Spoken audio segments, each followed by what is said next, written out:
ಧರ್ಮಸ್ಥಳದ ಅಸ್ಥಿಪಂಜರ ಪ್ರಕರಣ ಈಗ ಸಾಕಷ್ಟು ಕುತೂಹಲಕ್ಕೆ ಕಾರಣವಾಗಿದೆ. ಮುಂದೆ ಯಾವ ರೀತಿಯಾದಂತಹ ತನಿಖೆ ಆಗ್ತದೆ, ಯಾವ ರೀತಿ ಪರೀಕ್ಷೆಗೆ ಒಳಪಡಿಸಲಾಗ್ತದೆ, ಈ ಅಸ್ಥಿಪಂಜರದಿಂದ ಸಾವನ್ನಪ್ಪಿರುವಂತಹವರ ಗುರುತು ಪತ್ತೆ ಹಚ್ಚಬಹುದಾ, ಯಾವ ರೀತಿ ಸಾವನ್ನಪ್ಪಿದ್ರು, ಯಾವಾಗ ಸಾವನ್ನಪ್ಪಿದ್ರು, ಇದೆಲ್ಲವನ್ನೂ ಸಹ ಪತ್ತೆ ಹಚ್ಚಬಹುದಾ ಅನ್ನೋ ಕುತೂಹಲ ಪ್ರಶ್ನೆಗಳು ಜನರಲ್ಲಿ ಸಹಜವಾಗಿ ಮೂಡಿದೆ. ಈ ಜನರ ಪ್ರಶ್ನೆಗಳಿಗೆ ಕುತೂಹಲಕ್ಕೆ ಉತ್ತರ ಕೊಡಲಿಕ್ಕೆ TV9 ರಿಯಾಲಿಟಿ ಚೆಕ್ ಮಾಡಲಿಕ್ಕೆ ಮುಂದಾಗಿದೆ. ನಾನೀಗ ಮೈಸೂರಿನ ವಿಧಿವಿಜ್ಞಾನ ಪ್ರಯೋಗಾಲಯದಲ್ಲಿದ್ದೇನೆ. ನೀವು ನೋಡ್ತಾ ಇರ್ಬೋದು ಇಲ್ಲಿರುವಂಥ ಅಸ್ಥಿಪಂಜರವನ್ನು, ಅಂದರೆ ಮನುಷ್ಯನ ದೇಹವನ್ನು ಮಣ್ಣಿನಲ್ಲಿ ಊತು ಹಾಕಿದ ನಂತರ ಕಾಲಕ್ರಮೇಣವಾಗಿ ಆ ದೇಹದ ಅಂಗಾಂಗಗಳೆಲ್ಲವೂ ಹೋಗಿ ಈ ರೀತಿಯಾಗಿ ಒಂದು ಅಸ್ಥಿಪಂಜರ ಉಳ್ಕೊಳ್ತದೆ. ಅಂದರೆ ನಮ್ಮ ದೇಹದ ಮೂಳೆಯ ಭಾಗ ಅಲ್ಲಿ ಉಳ್ಕೊಳ್ತದೆ. ಇದೀಗ ಧರ್ಮಸ್ಥಳದಲ್ಲಿ ಸಿಕ್ಕಿರುವಂತಹ ಅಸ್ಥಿಪಂಜರದ ಭಾಗ ಬಹುತೇಕ ಇದೇ ಮಾದರಿಯಲ್ಲಿ ಇದೆ. ಅಂದರೆ ಮೊದಲು 6 ಭಾಗ ಅಥವಾ 8 ಭಾಗ ಸಿಕ್ಕಿತ್ತು ಅನ್ನೋ ಮಾಹಿತಿ ಲಭ್ಯವಾಗಿತ್ತು. ತದನಂತರ ಒಬ್ಬ ವ್ಯಕ್ತಿಯ, ಅಂದರೆ ಸಾವನ್ನಪ್ಪಿದಂತಹ ವ್ಯಕ್ತಿಯ ಸಂಪೂರ್ಣವಾದಂಥ ಅಸ್ಥಿಪಂಜರ, ಅಂದರೆ ಕಾಲಿನಿಂದ ತಲೆಯವರೆಗೂ ಸಹ ಈ ರೀತಿಯಾಗಿ ಸಿಕ್ಕಿದೆ ಅನ್ನೋ ಒಂದು ಮಾಹಿತಿ ಲಭ್ಯವಾಗಿದೆ. ಇದೀಗ ಇರುವಂತಹ ಸವಾಲು, ಈ ಅಸ್ಥಿಪಂಜರವನ್ನು ಬಳಸಿಕೊಂಡು ಯಾರು ಆ ವ್ಯಕ್ತಿ, ಯಾವಾಗ ಸಾವನ್ನಪ್ಪಿದ, ಹೇಗೆ ಸಾವನ್ನಪ್ಪಿದ, ಇವೆಲ್ಲವನ್ನೂ ಸಹ ಪತ್ತೆ ಹಚ್ಚುವಂತಹ ಕೆಲಸ ವಿಧಿವಿಜ್ಞಾನ ಪ್ರಯೋಗಾಲಯದಲ್ಲಿ ತಜ್ಞರ ಹೆಗಲಿಗೆ ಆ ಜವಾಬ್ದಾರಿಯನ್ನು ನೀಡಲಾಗಿದೆ. ಹೀಗಾಗಿ ಈ ರೀತಿ ಇರಬಹುದಾದಂತಹ ಏನು ಅಸ್ಥಿಪಂಜರ ಇರುತ್ತೆ, ಮನುಷ್ಯನ ದೇಹ ಕಾಲಕ್ರಮೇಣವಾಗಿ ಈ ರೀತಿ ಬದಲಾಗಿರುತ್ತೆ. ಇದು ಸಂಪೂರ್ಣವಾಗಿ ದೇಹದ ಭಾಗ ಸಿಕ್ಕಿದರೆ, ಅಂದರೆ ತಲೆಯಿಂದ ಕಾಲಿನವರೆಗೂ ಸಹ ಆ ಒಂದು ಭಾಗಗಳು ಸಂಪೂರ್ಣವಾಗಿ ಸಿಕ್ಕಿದರೆ ಈ ರೀತಿಯಾಗಿ ಅದು ಇರ್ತದೆ. ಅಂದರೆ ತಲೆಬುರುಡೆ ಇರ್ಬೋದು, ಎದೆಯ ಭಾಗ ಇರ್ಬೋದು, ಅಥವಾ ಕೈ, ಕಾಲು, ಹೀಗೆ ಎಲ್ಲ ಮೂಳೆಗಳು ಸಹ ಅಲ್ಲಿ ಸಿಕ್ಕಿರುತ್ತೆ. ಒಂದು ವೇಳೆ ಅದು ಬಿಡಿ ಬಿಡಿಯಾಗಿ ಸಿಕ್ಕಿದ್ರೂ ಸಹ ತಾವು ನೋಡ್ತಾ ಇರ್ಬೋದು. ಅಂದರೆ ದೇಹದ ಗಟ್ಟಿ ಭಾಗಗಳು ಮತ್ತು ಉದ್ದವಾಗಿರುವಂಥದ್ದು ಆ ಭಾಗಗಳು ಮಾತ್ರ ಅಲ್ಲಿ ಅಂದರೆ ಸಿಗುವಂಥ ಕೆಲಸ ಆಗ್ತದೆ. ಒಂದು ವೇಳೆ ಬಿಡಿ ಬಿಡಿಯಾಗಿ ಸಿಕ್ಕಿದ್ರು ಸಹ ಈ ರೀತಿಯಾಗಿ ವಿಧಿವಿಜ್ಞಾನ ಪ್ರಯೋಗಾಲಯಕ್ಕೆ ತಲುಪಿಸಲಾಗ್ತದೆ. ಮತ್ತು ಈ ಭಾಗದಲ್ಲೂ ಸಹ ನೀವು ನೋಡ್ತಾ ಇರ್ಬೋದು, ಕೇವಲ ತಲೆಬುರುಡೆ ಒಂದೊಂದು ಪ್ರಕರಣದಲ್ಲಿ ಪತ್ತೆಯಾಗಿರ್ತದೆ. ಮತ್ತೊಂದು ಕಡೆ ಉದ್ದವಾದಂತಹ ಮೂಳೆಗಳು ಪತ್ತೆಯಾಗಿರ್ತವೆ, ಕೈ ಬೆರಳಿನ ಮೂಳೆಗಳಿರ್ತದೆ, ದವಡೆಯ ಒಂದು ಮೂಳೆಗಳಿರ್ತದೆ. ಈ ರೀತಿಯಾಗಿ ಬಿಡಿ ಬಿಡಿ ಭಾಗವಾಗಿ ಸಿಕ್ಕಾಗಲೂ ಸಹ ಅದು ಖಂಡಿತವಾಗಿಯೂ ಆ ವ್ಯಕ್ತಿಯ ಗುರುತು ಪತ್ತೆ ಹಚ್ಚಲಿಕ್ಕೆ ಸಹಕಾರಿ ಆಗ್ತದಾ ಇಲ್ವಾ ಅನ್ನೋ ಪ್ರಶ್ನೆ ಸಹಜವಾಗಿ ಮೂಡ್ತಾ ಇದೆ. ಇದರೆಲ್ಲದಕ್ಕೂ ಸಹ ಉತ್ತರವನ್ನು ಪಡಲಿಕ್ಕೆ ನಾವು ಬಂದಿರುವಂಥದ್ದು ವಿಧಿವಿಜ್ಞಾನ ಪ್ರಯೋಗಾಲಯದ ಅಂದರೆ ತಜ್ಞರಾದಂತಹ ಡಾಕ್ಟರ್ ಚಂದ್ರಕಾಂತ್ ಅವ್ರ ಬಳಿ. ನೀವು ನೋಡ್ತಾ ಇರ್ಬೋದು ಡಾಕ್ಟರ್ ಚಂದ್ರಕಾಂತ್ ಅವ್ರನ್ನ. ಇವರು ಮೈಸೂರಿನ JSS ಮಹಾವಿದ್ಯಾಲಯದಲ್ಲಿ ಕೆಲಸವನ್ನು ನಿರ್ವಹಿಸ್ತಾ ಇದ್ದಾರೆ. ಇದರ ಜೊತೆಗೆ ಮೈಸೂರಿನ ಸಾಕಷ್ಟು ಪ್ರಕರಣಗಳನ್ನು ಭೇದಿಸುವಲ್ಲಿ, ಅಂದರೆ ಈ ರೀತಿಯಾಗಿ ನಿಗೂಢ ಪ್ರಕರಣಗಳೇನಿರುತ್ತೆ ಅದನ್ನು ಭೇದಿಸುವಲ್ಲಿ ಪ್ರಾಕ್ಟಿಕಲ್ ಆಗಿ ಮಹತ್ವದ ಪಾತ್ರವನ್ನು ವಹಿಸಿದ್ದಾರೆ. ಅಂದರೆ ತಲೆಬುರುಡೆ ಸಿಕ್ಕಂತಹ ಪ್ರಕರಣ, ಗುರುತೇ ಪತ್ತೆ ಆಗದಂತಹ ತಲೆಬುರುಡೆ ಸಿಕ್ಕ ನಂತರ ಅದರ ಗುರುತನ್ನು ಪತ್ತೆ ಹಚ್ಚುವಂಥ ಕೆಲಸವನ್ನು ಮಾಡುವಂಥದ್ದು, ಅದಾದ ನಂತರ ಆ ಸಾವಿಗೆ ನಿಖರವಾದಂತಹ ಕಾರಣಗಳನ್ನು ತಿಳಿಸುವಂಥದ್ದು, ಹೀಗೆ ತನಿಖೆಗೆ ಸಾಕಷ್ಟು ಮಹತ್ವದ ಪಾತ್ರವನ್ನು ವಹಿಸಿ ಅದು ಒಂದು ತಾತ್ವಿಕ ಅಂತ್ಯವನ್ನು ತಲುಪಲಿಕ್ಕೆ ಸಾಕಷ್ಟು ಸಹಕಾರಿಯನ್ನು ಮಾಡಿದ್ದಾರೆ. ಹೀಗಾಗಿ ಈ ಎಲ್ಲ ಪ್ರಶ್ನೆಗಳಿಗೆ ಸಹಜವಾಗಿ ಧರ್ಮಸ್ಥಳದ ಪ್ರಕರಣ ಸಾಕಷ್ಟು ಮಹತ್ವವನ್ನು ಪಡ್ಕೊಂಡಿದೆ. ಈ ಎಲ್ಲ ಪ್ರಶ್ನೆಗಳಿಗೆ ಉತ್ತರವನ್ನು ಕೊಡಲಿಕ್ಕೆ ಸರಿಯಾದಂಥವ್ರು ಅಂತ ಹೇಳಿದ್ರೆ ಡಾಕ್ಟರ್ ಚಂದ್ರಕಾಂತ್ ಅವರು. ಅವ್ರನ್ನ ಮಾತನಾಡ್ತಾ ಹೋಗೋಣ. ಸರ್, ಈಗ ಪ್ರಮುಖವಾಗಿ ಧರ್ಮಸ್ಥಳದ ಪ್ರಕರಣ ಏನಿದೆ, ಅಸ್ಥಿಪಂಜರ ಸಿಕ್ಕಿದೆ ಅನ್ನೋ ಒಂದು ಮಾಹಿತಿ ಲಭ್ಯವಾಗಿದೆ. ಯಾವ ರೀತಿ ತನಿಖೆ ಮುಂದುವರಿಯುತ್ತೆ ಅಂತ? ಸೊ ಫಸ್ಟ್ ಆಫ್ ಆಲ್, ನಮಗೆ ಮೂಳೆ ಸಿಕ್ಕಂಥ ಸಂದರ್ಭದಲ್ಲಿ ಒಂದು ಎಲ್ಲ ಮೂಳೆಗಳನ್ನು ತೆಕ್ಕೊಂಡು ಅದನ್ನು ಅನಾಟಮಿಕಲ್ ಪೊಸಿಷನಲ್ಲಿ ಜೋಡಣೆ ಮಾಡೋಂಥ ಒಂದು ಫಸ್ಟ್ ಸ್ಟೆಪ್ನ ನಾವು ಶುರು ಮಾಡ್ತೀವಿ ಅಥವಾ ಪ್ರಾರಂಭ ಮಾಡ್ತೀವಿ. ಅದರಲ್ಲಿ ಎಷ್ಟು ಮೂಳೆ ಇದೆ ಅದು ಕೌಂಟ್ ಇರುತ್ತೆ. ಬನ್ನಿ. ಸೊ ಅದಾದ ನಂತರ ಎಷ್ಟು ಮೂಳೆ ಇರುತ್ತೆ. ಸೊ ಈ ರೀತಿಯಾಗಿ ಇಲ್ಲಿ ತೋರಿಸಿರುವಂಥ ನೀವು ಪಿಕ್ಚರ್ನಲ್ಲಿ ನೋಡ್ಬೋದು. ಈ ರೀತಿಯಾಗಿ ಎಲ್ಲ ಅನಾಟಮಿಕಲ್ ಪೊಸಿಷನ್ನಲ್ಲಿ ನಾವು ಜೋಡಿಸ್ತೀವಿ. ಇದನ್ನು ಸುಪೈನ್ ಪೊಸಿಷನ್ ಅಂತ ಕರಿತೀವಿ. ಸುಪೈನ್ ಪೊಸಿಷನಲ್ಲಿ ಜೋಡಿಸಿ ಫಸ್ಟು ಎಷ್ಟು ಮೂಳೆ ಇದೆ, ಅದರ ಹೆಸರುಗಳೇನೇನು, ಸೊ ಅದ್ರ ಜೊತೆಯಲ್ಲಿ ಮಾಂಸಖಂಡ ಇದೆಯಾ ಅಥವಾ ಬರೀ ಪ್ಯೂರ್ ಸ್ಕೆಲೆಟನ್ ಇದೆಯಾ ಅಥವಾ ಮತ್ತು ಅದರಲ್ಲಿ ವಾಸನೆ ಏನಾರ ಬರ್ತಾ ಇದೆಯಾ ಅನ್ನೋಕ್ಕಂಥದ್ದನ್ನು ನಾವು ಐಡೆಂಟಿಫೈ ಮಾಡ್ತೀವಿ. ಅದಾದ ನಂತರ ಇಂಜುರೀಸ್ ಏನಾರ ಇದೆಯಾ ಅಂತ. Foremost thing is very important to arrive at the cause of death.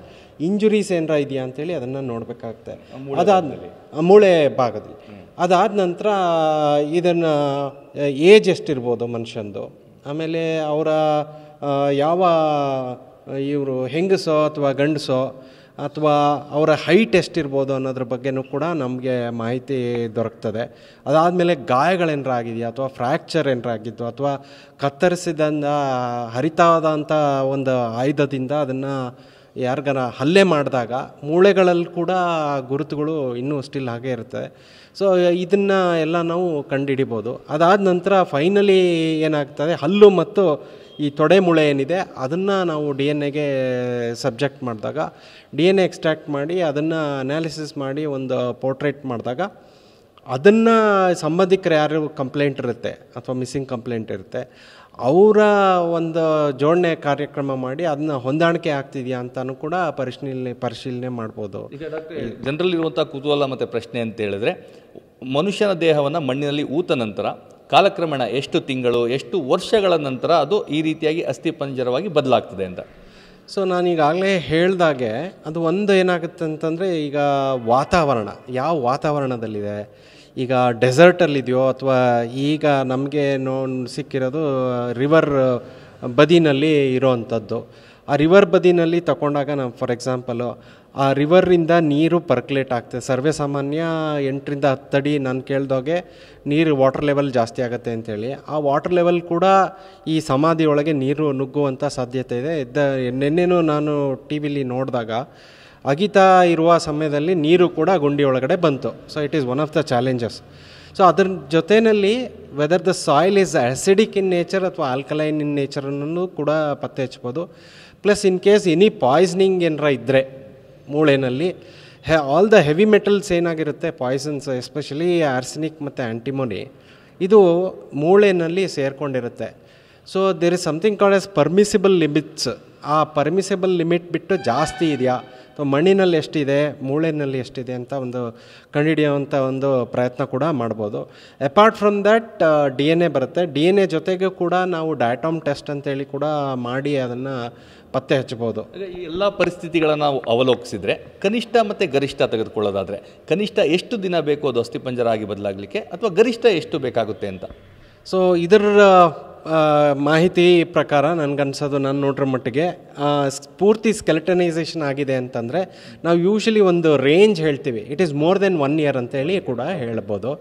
But ಈ ಪ್ರಕರಣದಲ್ಲಿ ನಾನು ಆಗಲೇ ಹೇಳ್ದಂಗೆ ಮಣ್ಣಿನ ಅಂಶ ಅದರಲ್ಲಿ ಏನಿದೆ ಕಂಟೆಂಟು ಅನ್ನೋದು ಕೂಡ ವ್ಯತ್ಯಾಸ ಸುಮಾರು ಪ್ರಭಾವ ಬೀರುತ್ತೆ. ಜನರಲ್ಲಿರುವ ಮತ್ತೊಂದು ಕುತೂಹಲ ಅಂತ ಹೇಳಿದ್ರೆ, ಈ ಅಸ್ಥಿಪಂಜರವನ್ನು ನೋಡಿ ಅದು ಅಂದರೆ ಪುರುಷನದ ಅಥವಾ ಮಹಿಳೆದ ಅಥವಾ ಆತ ಯಾರು ಅನ್ನೋದು ಗುರುತು ಪತ್ತೆ ಹಚ್ಚಲಿಕ್ಕೆ ಸಾಧ್ಯತೆ ಇದೆಯಾ ಅಂತ?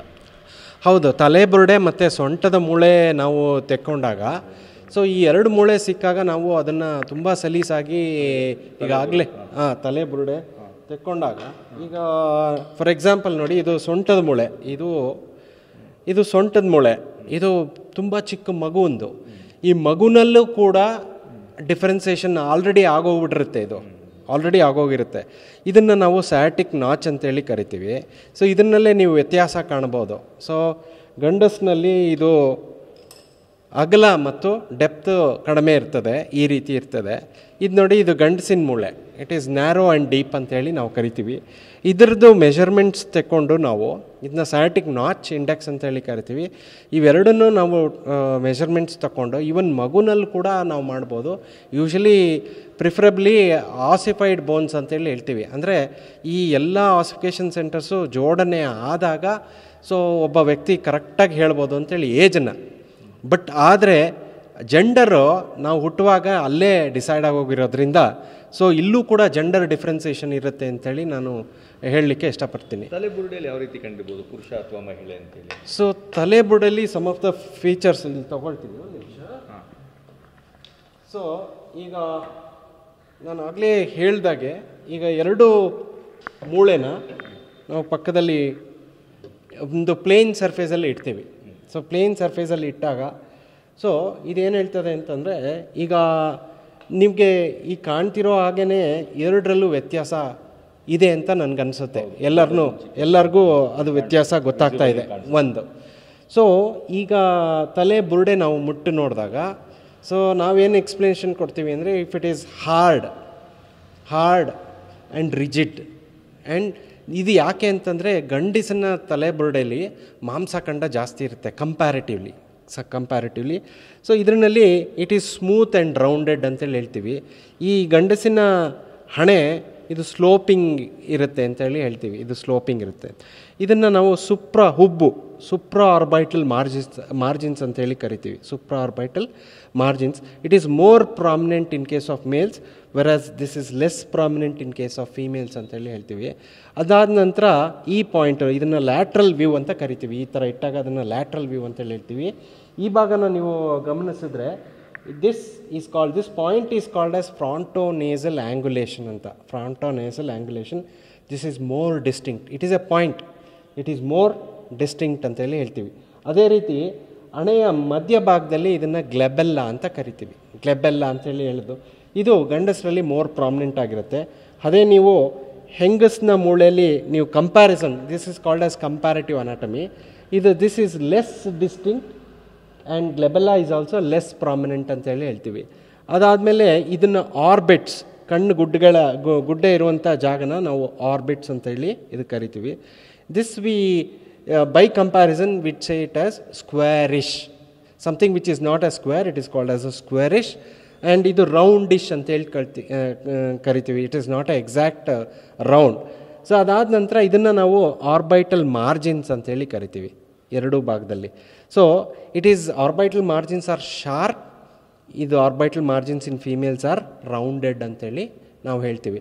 ಇಷ್ಟು ವ್ಯತ್ಯಾಸದಲ್ಲೇ ಗೊತ್ತಾಗೋಗುತ್ತೆ, ನಾವು will get confirmed where it is male or a female ಅಂತೇಳಿ ಹೇಳ್ತೀವಿ. ಈಗ ತಾವು ಅದು ಪುರುಷನೋ ಮಹಿಳೆನೋ ಅನ್ನೋದು ಗೊತ್ತಾಗ್ಬಿಡುತ್ತೆ. ಆದರೆ ಆಕೆ ಯಾರು ಅನ್ನೋದ್ರ ಬಗ್ಗೆ ಈ ಅಸ್ಥಿಪಂಜರದಿಂದ ಯಾವ ವಿಧಾನದಲ್ಲಿ ಅವ್ರನ್ನ ಪತ್ತೆ ಹಚ್ಬೋದು, ಯಾವ್ಯಾವ ವಿಧಾನಗಳಿದೆ ಅಂತ? ಅಸ್ಥಿಪಂಜರ ತುಂಬ ಫ್ರೆಶ್ ಆಗಿ ಸಿಕ್ಕಾಗ ನಮಗೆ ಒಂದು ಬೋನ್ ಮ್ಯಾರೋ ತಗೊಂಡು ಅದರಲ್ಲಿ ಬ್ಲಡ್ ಗ್ರೂಪಿಂಗ್ ಕೂಡ ಮಾಡುವ ಒಂದು ಸಾಧ್ಯತೆ ಇರುತ್ತೆ. That is a initial stage of ruling out home it is ಅಂತ. ಫಾಲೋಡ್ ಬೈ ದಟ್ ಕನ್ಕ್ಲೂಸಿವ್ ಆಗಿ ರಿಪೋರ್ಟ್ಸ್ ಸಿಕ್ಕಾಗ ಅದನ್ನು DNA ನಾವು ಸಬ್ಜೆಕ್ಟ್ ಮಾಡ್ಬೋದಾಗತ್ತೆ. ಸೊ DNA ಸಬ್ಜೆಕ್ಟ್ ಮಾಡಿದಾಗ ಅದೇ ಹೇಳಿದ್ನಲ್ಲ ಆಲ್ರೆಡಿ, ಮಿಸ್ಸಿಂಗ್ ಕಂಪ್ಲೇಂಟ್ ಇದ್ದು ಆ ರಿಲೇಟಿವ್ಸು ಆ ಸಂಬಂಧಿಕರ ಜೊತೆಯಲ್ಲಿ DNA ಪ್ರೊಫೈಲಿಂಗ್ ಮಾಡಿದ್ರೆ ಅವ್ರು ಯಾರು ಅಂತ ಕೂಡ ಕಂಡುಹಿಡಿಯುವಂಥ ಸಾಧ್ಯತೆ ಇರ್ತದೆ. ಈಗ ಅಸ್ಥಿಪಂಜರ ಸಿಗುತ್ತೆ, ಆದರೆ ಮಿಸ್ಸಿಂಗ್ ಕೇಸ್ಗಳ ಬಗ್ಗೆ ಮಾಹಿತಿ ಸಿಗೋದಿಲ್ಲ. ಆ ಸಂದರ್ಭದಲ್ಲಿ ಏನಾದ್ರು ಪತ್ತೆ ಹಚ್ಬೋದಾ, ಅಥವಾ ಆಪೋಸಿಟ್ ಅವರು DNA ಸಿಗಲೇಬೇಕಾ ಇದನ್ನ ಗುರುತು ಪತ್ತೆ ಹಚ್ಚಲಿಕ್ಕೆ? ಅಲ್ಲ, ಈ ಮೂಳೆ ಅಥವಾ ಅಸ್ಥಿಪಂಜರನ ನಾವು ಕಂಪ್ಯಾರಿಸನ್ ಮಾಡಲಿಕ್ಕೆ ಅದು ಬೇಕೇ ಬೇಕು, ಕಂಪಲ್ಸರಿ ಅವಶ್ಯಕತೆ ಇದ್ದೇ ಇದೆ. ಅದಿಲ್ಲದೆ ನಾವು ಯಾರ ಜೊತೆನೂ ಕಂಪೇರ್ ಮಾಡೋಕ್ಕಾಗೋದಿಲ್ಲ. ಈಗ ನಮಗೆ ಸಾಕಷ್ಟು ಮಿಸ್ಸಿಂಗ್ ಪ್ರಕರಣಗಳು ಸಿಗುತ್ತೆ.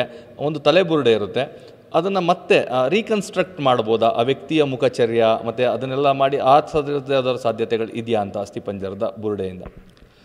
ಸೊ ಅದನ್ನು ಆ ಟೆಕ್ನಿಕ್ನ ನಾವು ಫೇಶಿಯಲ್ ರೀಕನ್ಸ್ಟ್ರಕ್ಷನ್ ಅಂತೇಳಿ ಮಾಡ್ತೇವೆ.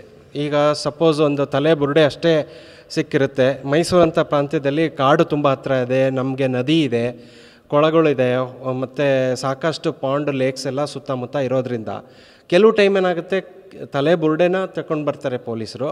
ಸೊ ಇದೇ ರೀತಿ ಒಂದು ಸಂದರ್ಭದಲ್ಲಿ ತಲೆ ಬುರುಡೆ ತಂದಾಗ ನಾವು ಪೊಲೀಸವ್ರಿಗೆ ಅವರಿಗೆ ಕೇಳಿದ್ವಿ ಎಷ್ಟು ಮಿಸ್ಸಿಂಗ್ ಕಂಪ್ಲೇಂಟ್ ಇತ್ತು ಅಂತೇಳಿ.